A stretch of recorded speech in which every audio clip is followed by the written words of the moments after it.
Hello, I'm Prue Bishop. I want to introduce you to my second presentation of global warming pictures, and this time I'm back in the Alpine region. My virtual visit to the South Atlantic and to the polar regions, I've returned now to my homeland, which is basically very close to the Mont-Blanc Massif. I want to introduce you to the Mont-Blanc Massif because it's here in the mountains that global warming has become very evident. In this picture of my sculptural watercolour I made back in 2011, I have featured a view from the Aigues du Midi, which is one of the most spectacular viewpoints of the summit of Mont Blanc and Mont Morland, with its flowing ice floes and snow, which are supposed to be perpetual. Sometimes they're not, but in this picture we have it in contrast to the stark rocks, which make a fabulous spectacle from the Aigues du Midi. The Aigues du Midi is 3,890 meters above sea level, and it is incredibly high actually, because Mont Blanc itself is another 1,000 meters above us. So it's quite an effort to get there, but when you get there, this is what you see. You see these wonderful towers of rocks, all in their various beautiful colours, which I've tried to feature here, the natural colours of the rock. And these amazing rocks, they don't actually cover with snow. They stay pretty well that way all year. In contrast, I've got a bit of glacier here, which I shall be talking about later, which is really very much in decline. And the rest of Mont Blanc, there's another part of it which extends right round, which I'm going to be talking about next, which encompasses what we call the Mer de Glace. The Mer de Glace is a huge area of icebound rock and has become very famous over the years as a tourist attraction because of the depth of ice and the great seracs. So I want to talk about those now because it's that's in decline. I have here a view about the area I was talking about on the other side of the Mont Blanc. It is a print, a 19th century print of what it looked like on what we call the Mer de Glace. The Mer de Glace was so called because it resembled in those days a sea, a wave of ice that peaked and fell, and peaked and fell.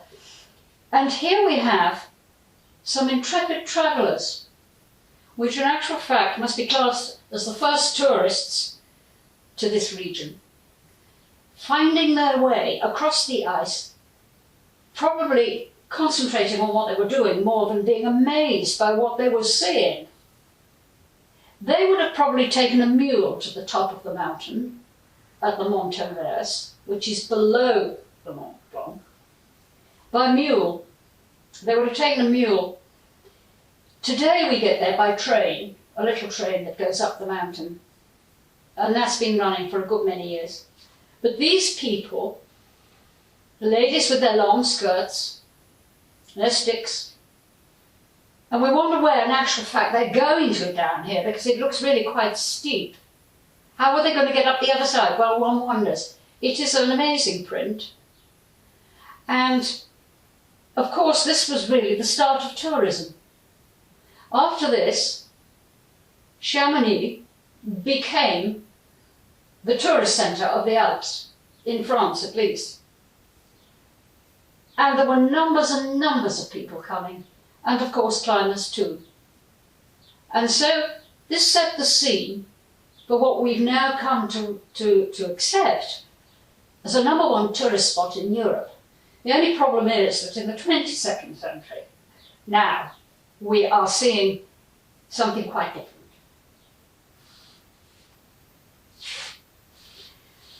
Further from the photograph I've just shown you, I want to show you now a print of a watercolour which was painted by one of the earliest visitors to the Alps.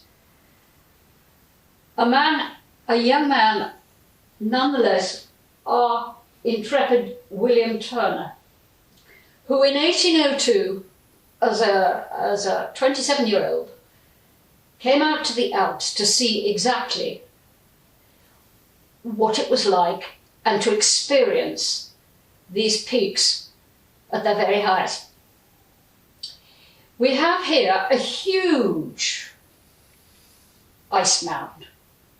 He was on the ice, and you can also see rocks as well.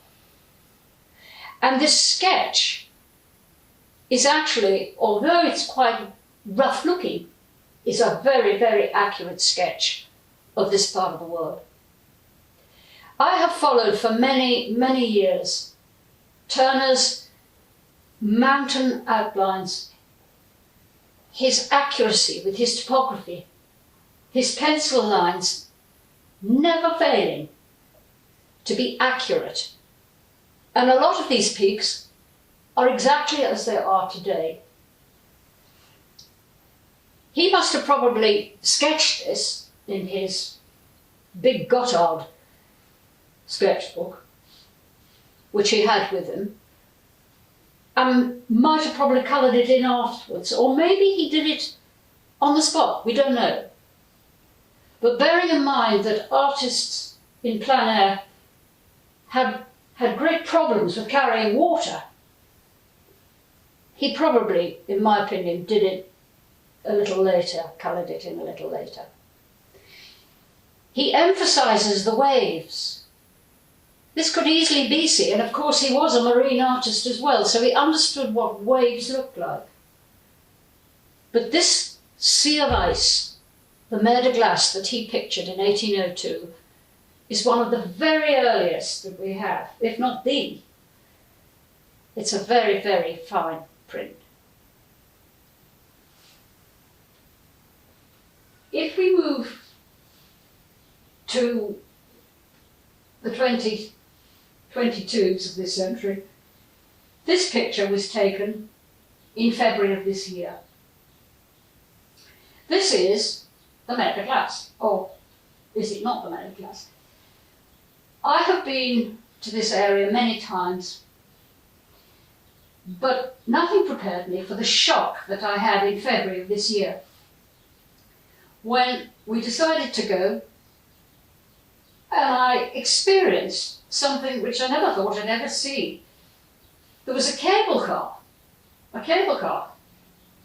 down a few metres to where the staircase is built.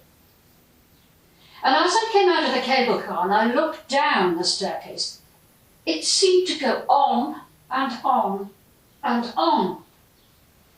It couldn't go on that far, but it did.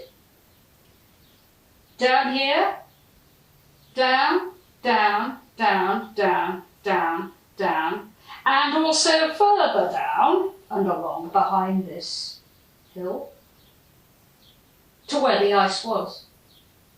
How could the ice, which I had known was a few metres down from the top, could suddenly be so far down? So no longer do we call it the mer de glace, we're at the bottom now, we're at the seabed. I also understood, and it became very clear, as what goes down must come up. I was about to descend 435 steps. And of course I had to climb up 435 steps. This description, someone makes the point that in actual fact the seriousness of the situation is that the ice has dropped from here right down here. When we got to the bottom here and had a look, I couldn't actually see any ice because we'd had precipitation and it was covered in light snow. We have snowdrifts here, but these are rocks. These mounds are rocks. They're not ice. This is what was left. But I did actually find one lump of natural ice, quite a big area, and I'm going to point to it here. This was about the only bit that was left at this particular point. So this very famous area, which I've just shown you way back, both in 1802 and in the late 19th century, has really diminished considerably. It really, really has. It's gone away for all intents and purposes. But this natural lump of rock, I stood by it and examined it, is the only bit that we have left. As I mentioned in the photograph just a minute ago, when I did reach the bottom of the Mer de Glace, I came across a mound of ice, a quite considerable sized one. But I wasn't prepared for what I saw when I really examined it quite closely, and in the photographs that we took after it, I noticed that with its rounded shape, there was a huge, big opening for which I was pleased to see a great shaft of blue, because I think that was the thing that was missing down there, the bottom of the Mer de Glace. There was no blue to see at all, other than from this shaft.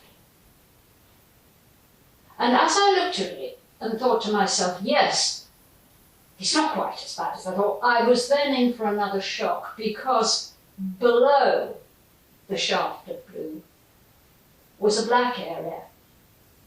And on peering into it, I realised it was water. This is the serious side of the ice glaciers. They are turning to water. I had tremendous problems trying to depict this picture. In the reality, in front of me was a dirty moraine of horrid coloured rocks, horrid shapes, dirty snow, brown parts of the mountain that didn't look attractive. In fact, there was nothing to inspire one to want to come back and create a picture. And yet, I knew I had to make the message, because this was the real message. This was the real horrid message of global warming in our Alps. And so I tried to depict it all. We've got the blown snow over the rocks behind. We've got the colour of the mountains, although I haven't been able to put the entire mountain in, which will go up here. A small indication of the Drew, and of course the eroding rock which falls from it. And of course the remains of bits of snow and dirty mess. Well, that's my statement, and I hope it's understood, because probably the next time I go there, it won't be that short. A message in time. So far, I've talked about the erosion of the glaciers on the Mer de Glace in the Mont Blanc region. I'm now going to talk about the situation lower down the Mer de Glace.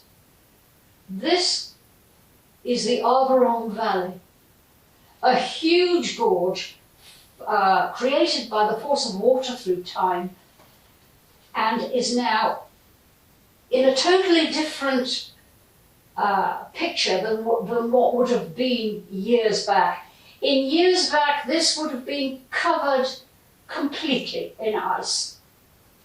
In fact, so much so that the ice marks can be seen on the huge great boulders. This is a massive area. This is a massive gorge, really, really big. I climbed up from Chamonix here one summer and did quite a lot of sketches because even as a gorge, it looked fantastic. It was really amazing, with the Grand Gerace at the back. And of course, the Mer de Glace, as we've just been talking about, is round the corner. So we're moving around from Mont Blanc, down through the valleys, which eventually will arise at Chamonix town. We're not actually all that far down, probably about a third down, I don't know exactly. We're at tree level line, which is normally around about 1,600 metres. We've got greenery. And this is what makes the gorge so fantastic, because you've got this mixture of huge great rocks and pine trees and debris. But all in all, the overall picture is quite an inspiring one.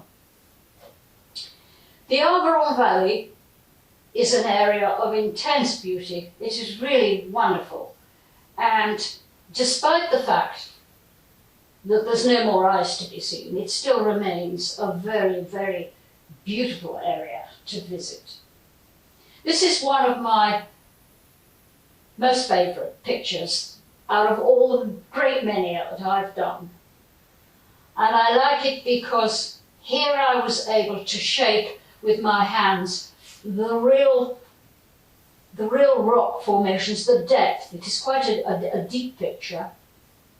And it was fun creating all that. It was as if I was back in the gorge. And as I say, I'm very fond of this.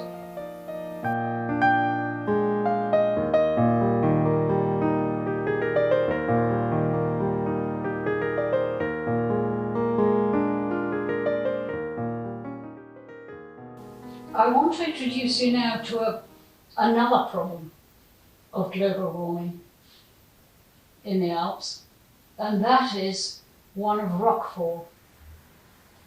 Rockfall has always been a problem in the mountains. As far back as I remember, some 40 years back, we always had to take great precautions over rocks that would tumble down from the top, particularly after rain. But nowadays, there's a different problem because the permafrost, the cold at altitude, is now warming, so that therefore the so-called glue which holds the rocks in place, the permafrost, the ice cold, has now warmed up. So what we're finding is vast sides of mountains are coming adrift.